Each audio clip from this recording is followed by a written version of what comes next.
quick second. That's my bad. Okay, so I guess we'll start with the main topic because I think it's funny. And, yeah, so, do you want to talk about it? Yeah, so apparently some people don't have much of a life and they feel the need to comment negative about my family. Well, I have the most crooked teeth in my family. And I didn't grow up with money. Some people's parents apparently had money so they could pay for braces. Braces ain't that expensive, first off. Second off, I am very, very, very happy. There's no poor guy over here, poor guy. He must support everybody, blah, blah, blah, blah, blah. I am the happiest man in the world. And to keep it 100, we live in Texas. So if there really is an issue, we have this beautiful law in Texas called the Texas Mutual Combat Law. That means if you flew down here, came here, and said you wanted to have mutual combat, we could have a hand-to-hand fight as long as we both agree and neither one of us could sue each other. And I have no problem rearranging people's teeth. So I'm down if you're down, sissy. Anyways, I thought it was just a funny comment. If you guys know, you know, but if not, just don't go looking for And it. thank you to all of her followers that were supporting her. I appreciate y'all. I would never combat with y'all. I also do want to say thank you guys. Even though it's such like a still small community, I'm so happy that I have supporters like you. So I honestly had no problem with my teeth, and if I did, I could have gotten them fixed, but they're not that big of an insecurity of mine to get them fixed. I think they look good. Same for my mom. She says the same thing. Like, she had braces. She had everything, but She just chose not to keep wearing a retainer. That's why the bottom ones are a little crooked. Yeah. And she grew up with no money. That's how I know braces ain't expensive. So, it's fine. Anyways, I know some people were asking what I do for work. So, like I said before, I'm in sales. So I'm still in sales. That's what I do. Face-to-face sales. What I call one shot or one sit sales. I get to see these people one time and I'm gonna sell them right there and then. I don't do follow-up. We don't do B-bags. It is a one sit sale. So it is very, very rewarding. But can be very, very challenging for a lot of people. But that's what I do. I do sales. I have a couple other small ventures that are related to sales on the side as well too that bring me some passive income. I own an insurance company that brings me some passive income. Not a lot, but a little bit of passive income from that as well too. And I only did that for I think like 8 months, but it's still bringing me money in. So, but primarily the bulk of my income is from sales. Yeah, I hold the team down, but my wife won't speak on this too much, but she held me down for a long time.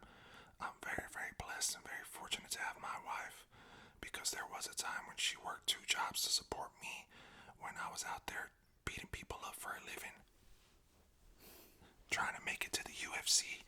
Clearly that didn't happen. I was too hungry. I couldn't cut weight. And they weren't making money back then. This was 20 years ago. So, she did her thing. And then I got back in the sales game, gained all my weight, and said, you know what? I don't have to fight no more. I'll just fight for fun. For people who need their teeth rearranged. Come to Texas. okay. I'm trying to think of the other questions that we got asked. I will say this before you go on. Anybody who wants to do sales, tell my daughter. A lot of people are scared to get in sales because it is commission only. Now, I'm what they call a senior manager, so I get my commission, my override, which means I get paid on every deal that's done in my office, no matter what. Whether I talk to them or not, I get paid. So that's a blessing. But I also get a salary, whatever. I'm there for commissions. So with that being said, if you have that hunger and that drive, sales is scary. There's a lot of ups and downs, but I've done it 20 years now, almost 20 years. And if you put your mind to it and you're a hustler, you can make it happen. Some people can't hack it, whatever. It is what it is. But if you just can deal with some of the stresses and you find a good mentor that will guide you, you can besides my wife, the best thing that happened to me as far as financially, the best thing that ever happened to me was getting into sales and not going to school. No offense to anyone in college. By all means, go for it if that's what you want to do. But sales for me has made me more money than... I'll just leave it at that. So I'm gonna go into this topic because I did get asked a few questions about this. How old was I when I got pregnant? I was 20. I was 20 years old, and someone wanted to know my story, and then I'll get into a question that I asked mom about. So I gave birth, or like, okay, so I don't know what you mean by story, but I think you mean like birth story. So basically, I just went to the hospital. I started bleeding. I went to the hospital, and I just had to wait until I dilated. It was like 4 hours. It was a pretty speedy delivery. Like, everything was pretty fast. She only had to push once. I told her it only gets worse from here.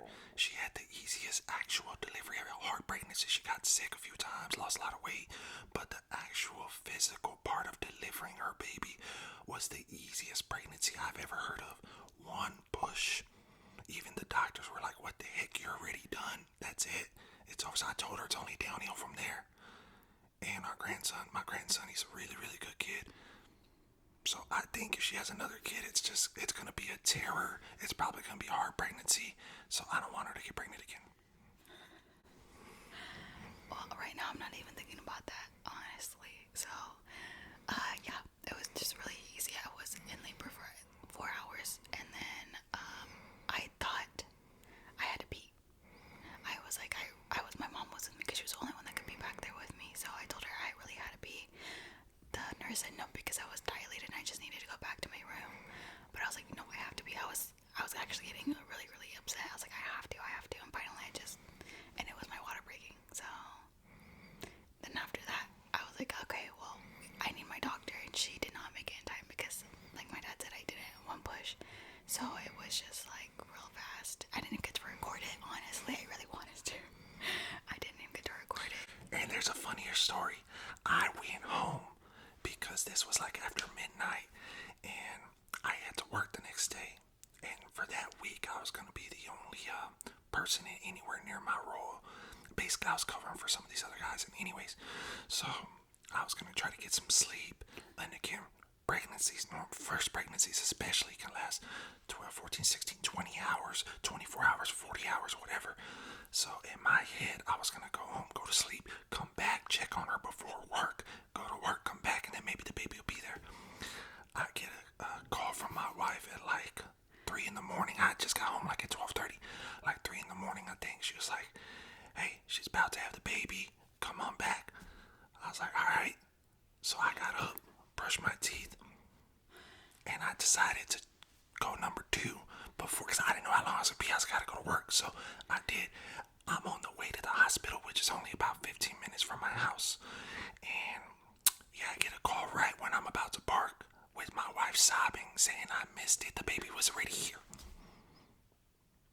So I used to give my daughter so much crap about all these exercises and this bouncy ball thing she would do because it was going to make her labor easier. I was like, that doesn't work. YouTube is lying.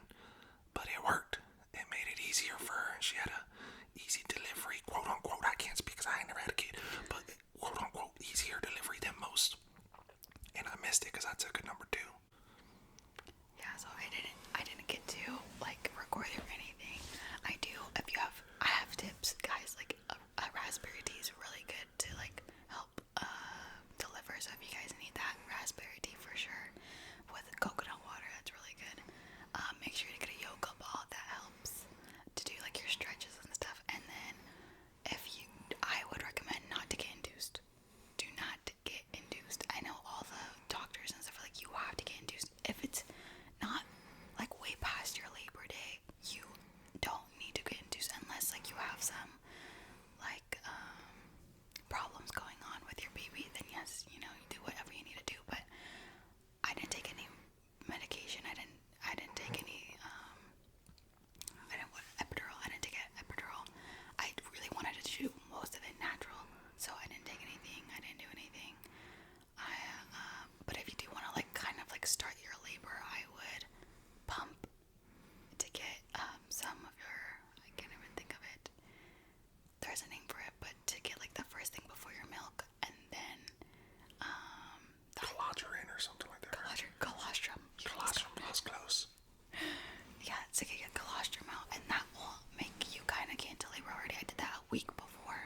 close to my due date every day because that's what I like to eat. But yeah, those are like my tips and stuff. I can do a whole different video on that, but those are some things.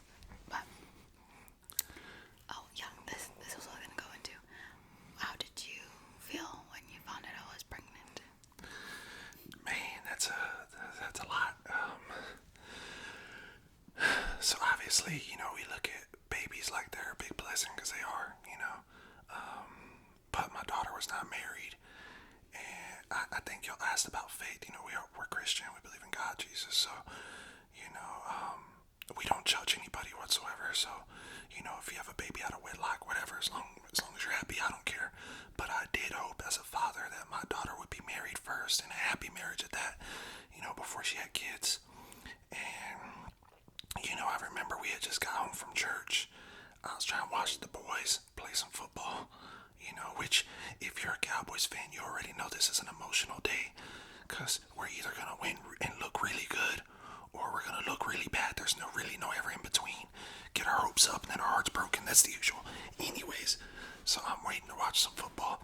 I got my little lunch tray out because, normally we get some food on Sunday, whatever. Waiting for my food.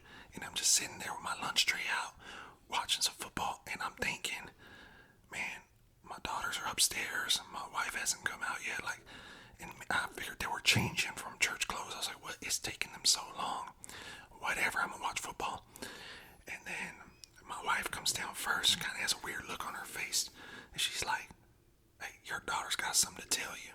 I thought she was just gonna say that this homie's coming over or whatever, which is 50, whatever. Anyways, different story. I was like, oh, I'm trying to watch football. I want nobody in my house. I'm trying to watch football. If we lose, I don't like people seeing how mad I get when we lose. Whatever. Anyways, so here comes Denise, Niecy, down the stairs looking all nervous, face all white like a ghost. And she just hits me with the pregnancy test on my lunch tray. So first thing went to my head was, one, this better be a joke. And two, if it ain't a joke, why did she put her piss stick on my lunch tray? She could have just did this and showed it to me. No, she put it on my lunch tray. And I have an amazing wife who, when our daughters were, 10 and 8, 8 and 6, really young, she prepped me for like one day. One of my daughters will tell me they're pregnant, and what would I do? My wife and I were really young parents, and what would I do if my daughter was like a teen mom or something like that? We were probably watching Teen Mom, because as my wife told you, she watches nothing but reality shows, so that's probably how it came up. And initially I was like, I would be livid. I would F-bomb this, F-bomb that, blah, blah, blah. I'm gonna kill the guy or unalive the guy, blah, blah, blah, blah. My wife is smarter than I am, and she said, if you do that, she'll probably just leave. You've made mistakes in your life, and, your parents still love you. So, you have to be patient and just let her know that you support her if that ever happens. Mind you, this was like over a decade ago we had this conversation. Now, I never thought that it would happen.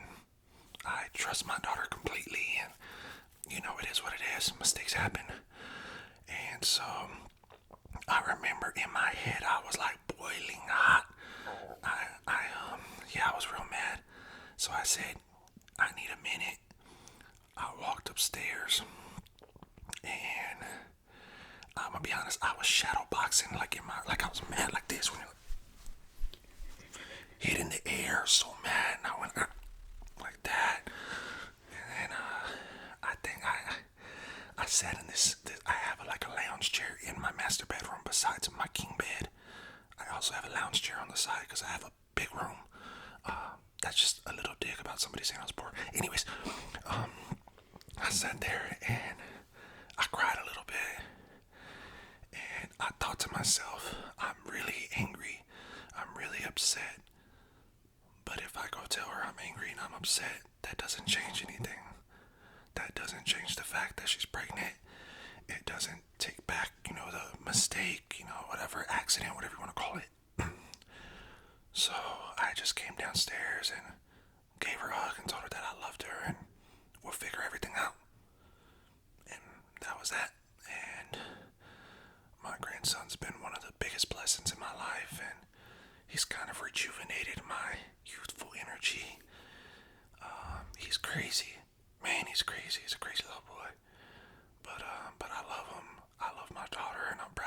she is and the mother she's becoming.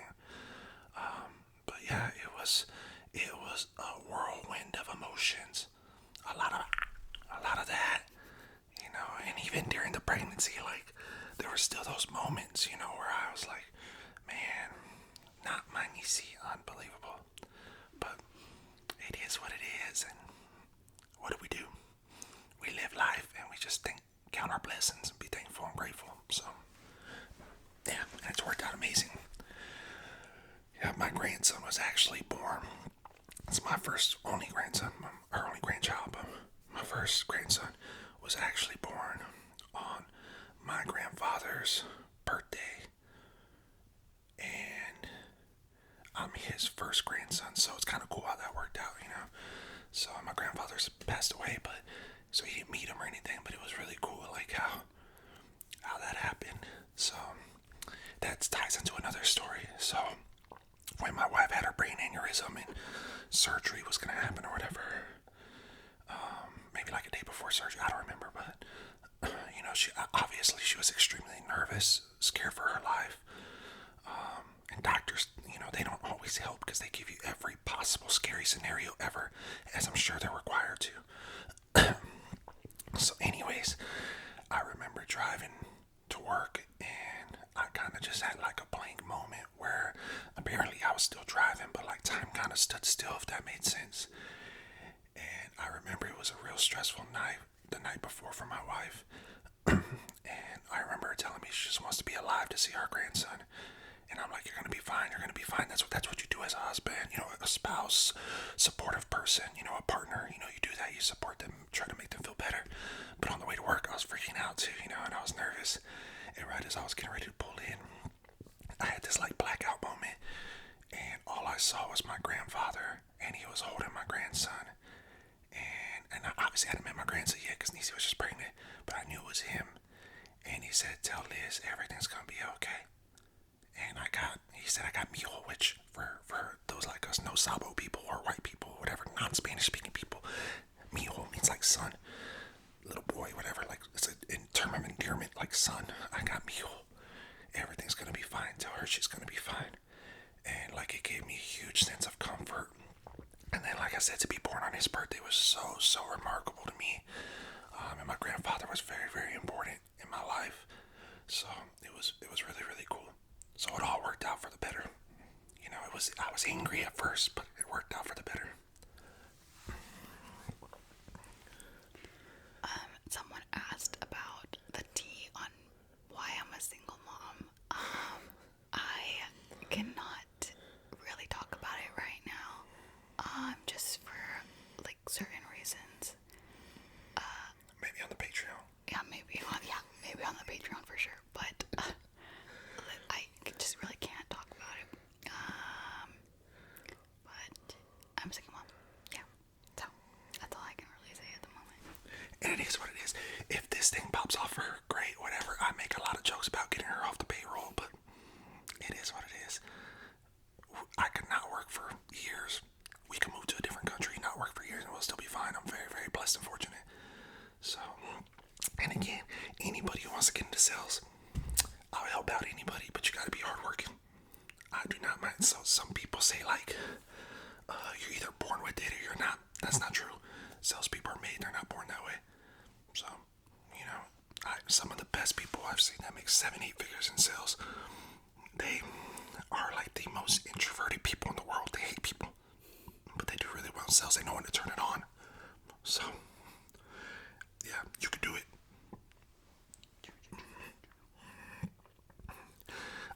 Y'all saw a young picture of me. I know. It's been a blessing and a curse to always be this handsome. I was just skinny, but my head didn't really fit my body. I had a big old head. But it's been, I don't know how my wife puts up with it. I don't know. But yeah. I'm just kidding. I used to think like when I was in school, I really did I thought I was a 10. Like a 10. I was like, man, any girl that talks to me is lucky. And now I look back at my pictures. That baseball picture of me is the best high school picture of me. I'll show you. I think I got another one in my phone I can show you, which was more regular. What about your graduation one? That's from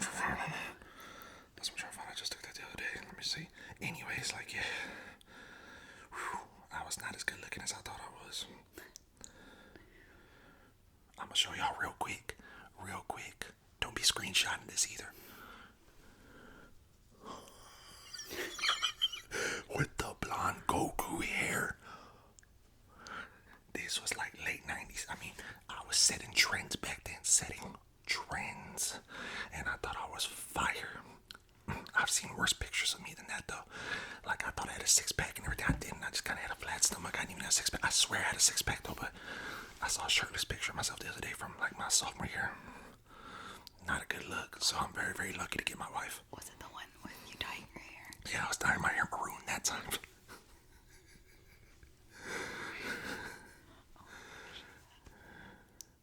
Okay, so what have you thought of, what have you thought about the guys I've dated or been on dates with? So the guys you've been on dates with, for the most part, were pretty cool guys. The guys you've actually like dated or been in a relationship with have all sucked. So that's just my opinion. So like, I don't know.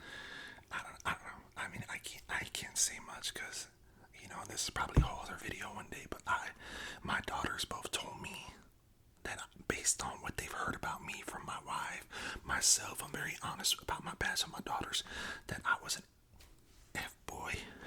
You know what I mean? Which is true, I was. Like, I was the player of players.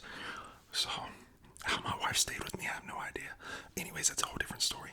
But I can't judge, but it was just, there's something about when you're a player, you can tell these douchebags, these fake punks that think they know what they're doing. But I warned my daughters, and it is what it is. So, but she's gone on a couple of dates with some guys who seem like they're really good guys. For whatever reason, the chemistry wasn't there or whatever. That's fine. Obviously, as a father, this is very selfish of me. I would love for my daughter to be single forever, because then I'm around my grandson forever. But at the same time, I know she's gonna find love. She wants love. I'll just keep my grandson. Whatever it is, what it is. It'll be a trade. I don't know. Anyways, but yeah, I haven't really. It's been a couple. Apparently, one guy was like shaking in his boots when he met me. He knew me from church or something, and at my church, there's always rumors about how I've put people to sleep, and they almost didn't wake up, and seizures, from these guns putting on the choke. So I mean, this is what I did. I knocked people out for a living. So if you were gonna date my daughter, it can be a little scary, especially when I'm 6'2", 65, and I actually know how to fight. Like I can't imagine like it being easy if I was in their shoes. I was like 170 pounds in high school. So I'm not trying to go to my house when I was in high school. I'm out. I was looking for the girls with no dads, you know what I mean? I was a douche, I'm just being honest, I was a prick. But that was just me. And my wife is crazy. She has a million things that she should like about herself. My wife is one of the street smartest people I've ever met in my life. She survived a lot. Like a lot that most people would have. And I'm not even just talking about her aneurysm. I'm talking about the way she grew up. She survived a lot that most people wouldn't make it through. Probably not even myself. My wife is one of the mentally toughest people I've ever met in my life. She's beautiful on the inside and out. And she is a very giving person, so that's what she should like about herself the most. How giving and nurturing she can be when she wants to be. She can also be real mean though too. So, and she'll do Texas Mutual Combat too. She ain't scared. So y'all ladies, don't be trying to steal me, because she'll put the Texas Mutual Combat in place and hit you with some elbows and some kicks out of nowhere. What I like about myself the most, if we're talking physical attributes that are YouTube friendly, I'm gonna say my hair. I love my hair. I mean, you saw I used to dye it blonde, maroon. I never did streaks or anything like that, or highlights, whatever it's called. But I love my hair. I don't like my beard. I told you that before, but I love my hair. I have a full head of hair. Don't let the cowboy hat fool you. I do have a full head of hair. And I love my legs. I have nice quads. But as far as like my personality or whatever, like, I'm just, man, I'm pretty fearless. And I don't mean of like heights and stuff like that. Like those things scare me. You know what I mean? But I'm talking about like opportunity, risk, so unfortunately for my daughters, I moved them to, how many different schools was it? 15 different schools between elementary and high school, because I was always taking another opportunity in sales. Like, hey, let's go do this. This is more money, more money, more money, more money. Let me try this. Let's do this. Let's do this. So we've lived in some really, really cool, remarkable places. But obviously that made it harder for her to make friends, and my other daughter as well. But I'm not afraid to take a risk. I'm just not so. And I personally believe I'm a very, very hard worker. And apparently that's not an easy quality to find nowadays. So I love working hard if I know I'm going to, reap my own rewards. Reap the rewards I sow, however you say it. And that's why I like sales, because it's all on me. It's not on anybody else. However hard I'm willing to work and the effort I put in is how I'm getting paid.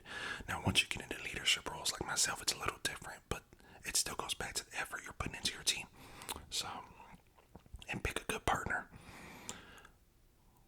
Oh, I thought it was going to be a little louder. The reason we made a face was our doorbell just went off, but I don't know if y'all could hear it or not, but it was kind of quiet, so yeah. But we both made a face because we saw it on our Ring camera. Probably another package or something. My wife's always ordering something on Amazon or something, so. But yeah, my fearlessness is my favorite thing. I like how you're quick-witted. You can just say whatever comes to your head. Yeah, I get a little, I hold back on this channel, because I don't want to get hurt, strikes or whatever it's called, canceled or anything like that. But yeah, I am quick-witted, and it doesn't matter. Like, I'm just, I'm not afraid of altercation at all. I'm smart enough to know that I have too much to lose to actually, fight somebody randomly, unless we agree on Texas Mutual Combat. Then I'm in. But I'm not afraid of altercation. I'm not afraid to stand up for myself. I'm not afraid to stand up for my daughters. And I've told both of my daughters, that grew up with me, like, don't be afraid to speak up for yourself.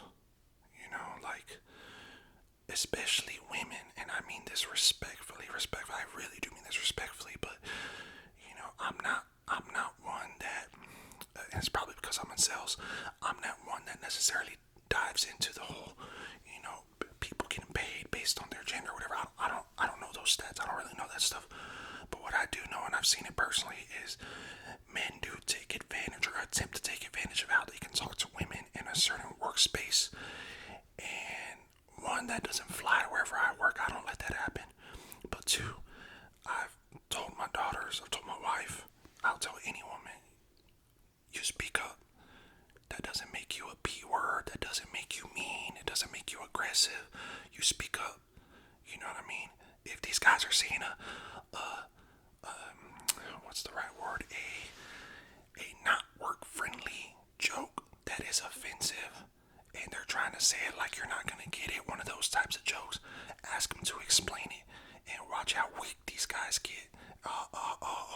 You never mind, blah blah blah, and then tell them again, no, explain it, and look right in their eyes, and they'll never do it again. Bunch of losers. So, but yeah, like, speak up, speak your mind. Women are smart. I love women in sales. Y'all are the best, the absolute best in sales. Women, hands down.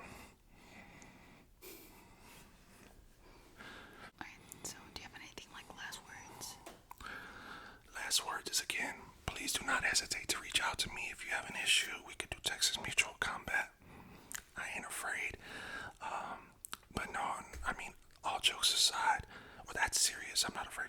But other than that, jokes aside, like, I am very, very fortunate. I'm very blessed.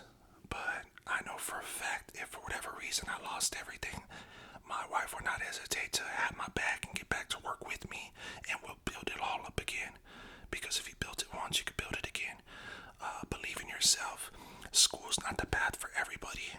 It's not, and I think the new generation is seeing that, which is really cool. Because when I was in high school, everybody said in order to make money, you gotta go to college, you gotta go to college, you gotta go to college. I wasn't that book smart, or I didn't have the patience to be book smart. I was always like, I don't want to say the class clown, but I didn't focus. I have the attention deficit disorder, I believe. Like I can't. It's hard for me to focus on things. Like I want to keep doing stuff and doing stuff and doing stuff. So, anyways, you don't have to go to college. Just do what makes you happy, as long as it's not hurting anybody. Stop trying to be bullies. Usually the biggest bully either has issues going on at home, which if that's the case, I hope you're okay and you figure it out, or they're just that insecure. I love my crooked teeth and love what you do.